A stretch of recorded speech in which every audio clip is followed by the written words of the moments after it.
All right, y'all, Daniel Lynch here.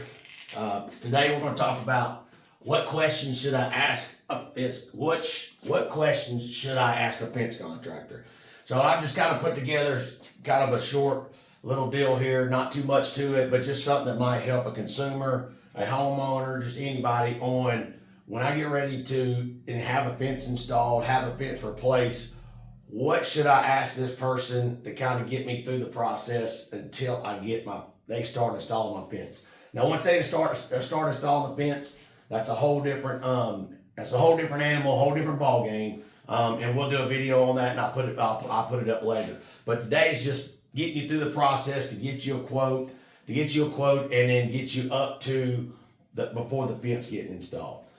So like I said, what questions should I ask a fence contractor? So the first thing that if I was going to hire somebody to do a fence job, the first thing that I'm going to try to find out is, do you have a license? And do you have insurance? Okay, so when we say insurance, I mean, generally speaking, I want to make sure they got the work comp and GL. Those are your two biggest ones. Of course, some people can require and say, hey, I want you to have commercial liability insurance on your vehicles, which we do here at Lynch's Lawn and Fence. But those are probably the two biggest things right there. This is going to save you in case they get hurt. An employee gets hurt at your house, you're not getting sued. And then, of course, if they tear something up that's really, really bad, that can cost a lot of money, then this will take care of that. Hey, how you doing, Sarah? Just walked in while we're doing a video. Hey, so the second thing is what I would look for is I want to make sure, and like I said, this is the easy stuff to try to figure out, try to find out licensing. Second thing that I'm looking at that I want to make sure that the company's going to have is you're going to have, before you come to my house, before you come give me a quote on a fence, you're going to have to give me some kind of way or something. I'm going to have to see it to where I can see some kind of reviews, previous work,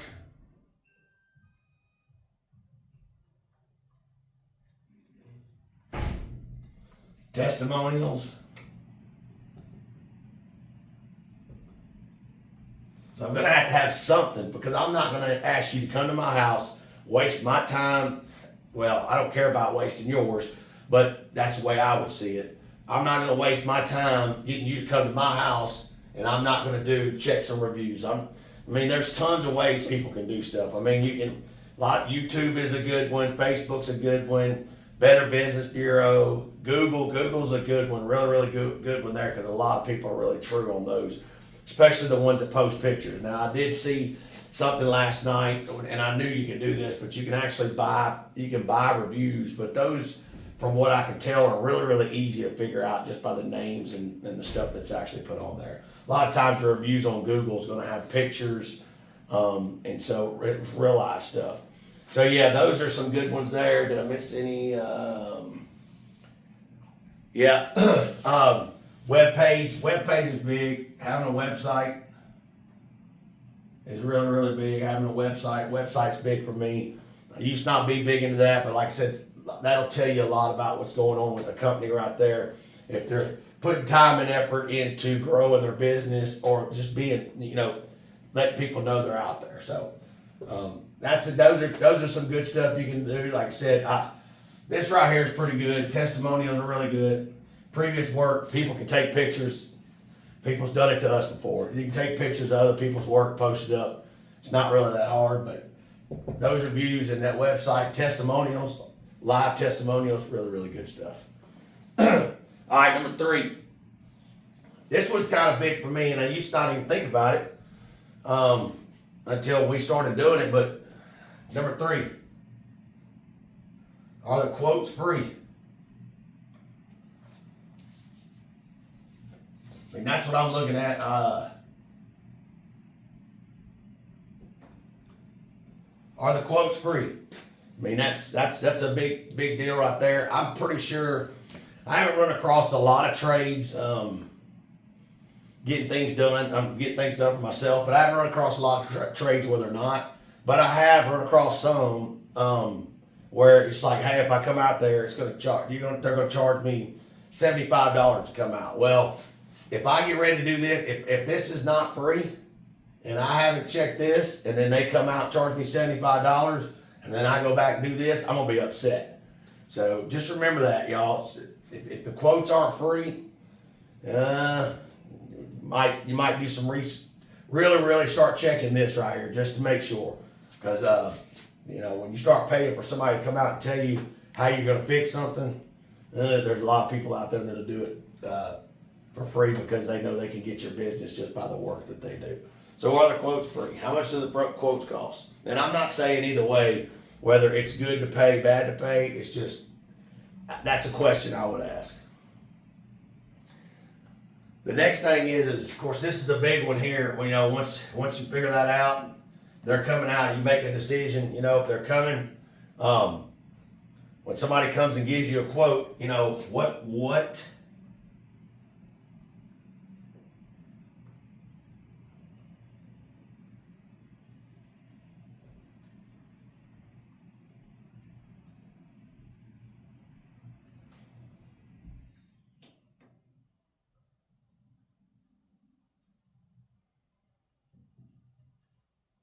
So what grade of materials are you quoting? So I've run into this more times than not.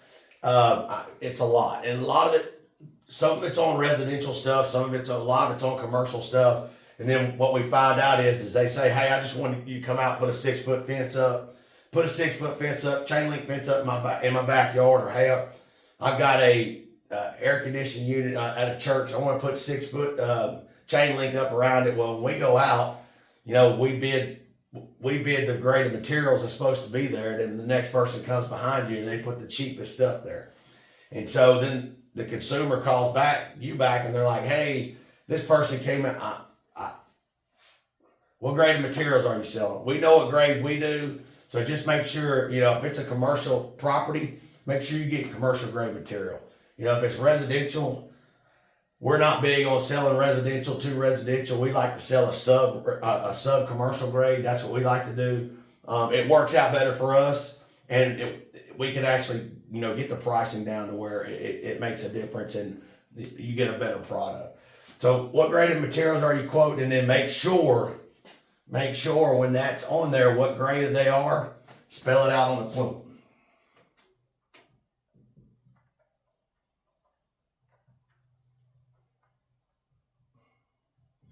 That way, whenever you get your quote, if you're getting 3 quotes from everybody, you can go, hey, this person's doing this person's doing this person's doing this. It's the same grade of materials. Or, oh, no, this guy's using cheaper stuff. That's why he's got a cheaper price. So cheaper ain't always better, but just make sure it is spelled out on the quote, because a lot of times somebody will come in there when you're very vague and you don't have a lot of time, you're very vague at what you want. They'll come in there and put the cheapest stuff, and yeah, it works for now, but you probably could have spent a little bit more money and got a lot longer life out of it. So just make sure you're doing that, checking that part out. Let's see, what number are we on? Number 5. Number 5, how long is the quote good for? That's a good one there. How long is the quote good for?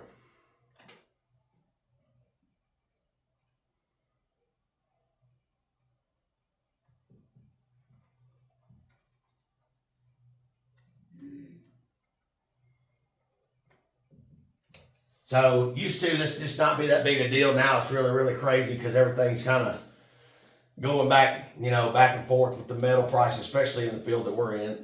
So how long is a quote good for? That should be on the quote every time you get a quote. If it's not on there, you better make sure they put it on there, because I know ours, we've changed the verbiage up on ours.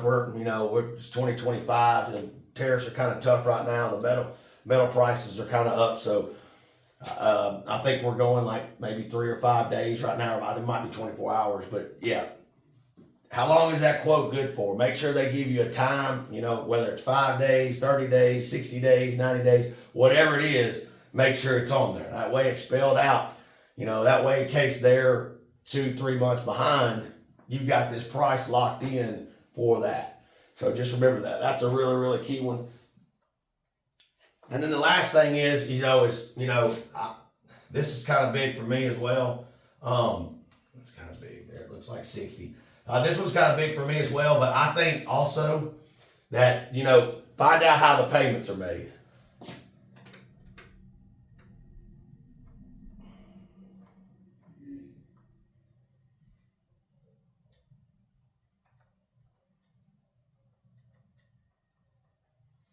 Yeah, find out how your payments are made. So if you decide to, go with a certain company on doing whatever it is, air conditioner, fence, roof, whatever it is, find out how your payments are going to be made. So a lot of people now they're asking for deposits. Me personally, I can tell you now, me personally, I know what we do, but I'm not giving anybody more than 25% up front. That's it. 25%, that'll get most of your materials bought right there. But anyways, that's what I would do right there personally. But yeah, how payments are made, go make sure you're under the understanding of the credit cards, because now there's credit card fees on everything. And then, I'm gonna give you 25% up front, and I'll write you the last check when you're done. That's a good practice, really, really good practice. If people are coming in, on these $10, $15, $20,000 jobs, and they can't make it off that 25% to get the job done, and then they're asking you for money as it goes along, you better stay away from those people right there. Those people will cause you problems. So just make sure you're asking those questions, how the payments are made, and then, am I giving you a deposit? Am I giving you the 75% when you're done upon completion? How the payments are made. That'll get you through these 6 steps right here. There's probably some other stuff in there. If I'm missing something on there, leave it in the comments. I'll look at it and, we can go back and revise this and do it again. But that's just what I would do. If I was choosing a fence contractor, that's what I would actually do. I'd go through here, check all these things out, make sure it kind of falls in line with this.